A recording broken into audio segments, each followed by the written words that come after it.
राम राम। जय श्री कृष्णा।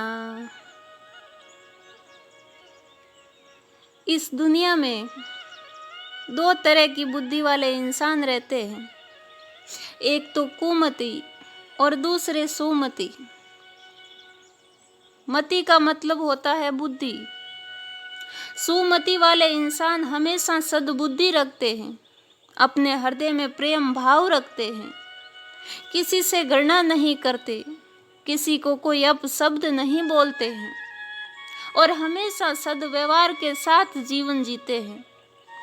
और ऐसे इंसान संतों की श्रेणी में आते हैं।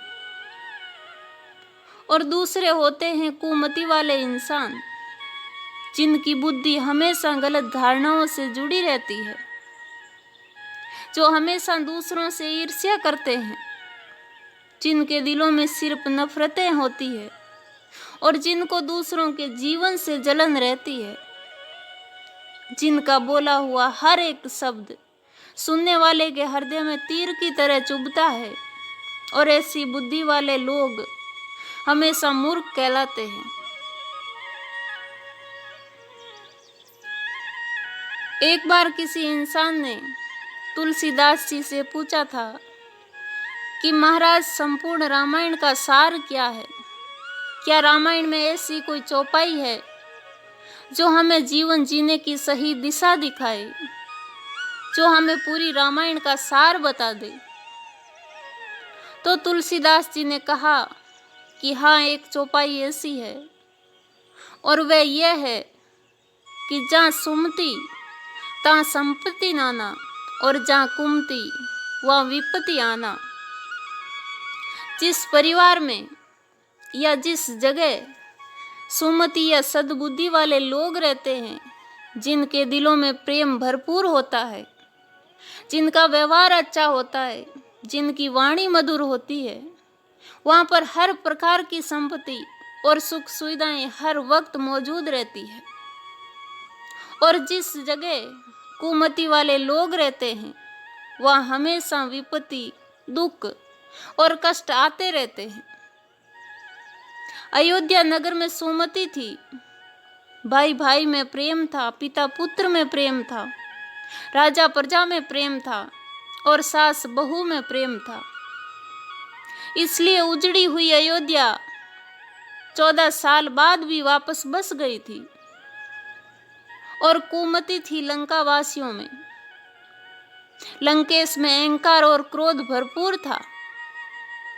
अपने भाई तक को लात मारकर महल से बाहर निकाल दिया था।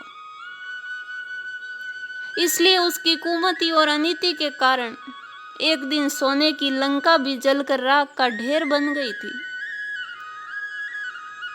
और इसी तरह महाभारत के समय भी 5 पांडवों में सुमति थी, भाईचारा था।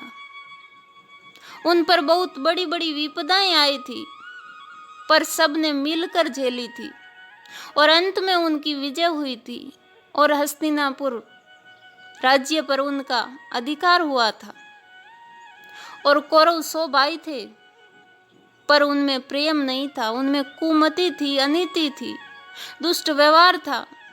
इसलिए उनकी पराजय हुई और अंत में सारे भाई मारे गए।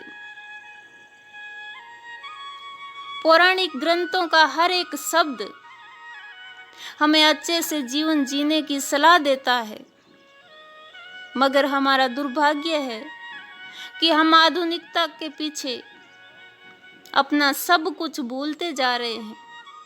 अपने आप को आधुनिकता में इतना डुबो कर रखते हैं कि अपने जीवन को और अपनी बुद्धि को पूरी तरह से नष्ट कर रहे हैं। यदि जीवन में सुख और शांति चाहते हो, अपने आप को विनाश काल से बचाना चाहते हो, तो सुमति को अपना कर जीवन जियो। आपका सब कुछ जिस दिन दुनिया से जाओगे यहीं रह जाएगा। सिर्फ आपके कर्म, व्यवहार और वाणी के अलावा कुछ भी साथ में नहीं जाना है। और दुनिया भी आपके नाम को नहीं, आपको नहीं, आपकी वसीयत को नहीं, बल्कि आपके अच्छे कर्मों को, आपके अच्छे व्यवहार को और आपकी मधुर वाणी को ही याद रखेगी। इसलिए हमेशा कर्म अच्छे करो, व्यवहार अच्छा रखो और अपनी वाणी हमेशा मधुर रखो। जय श्री कृष्णा।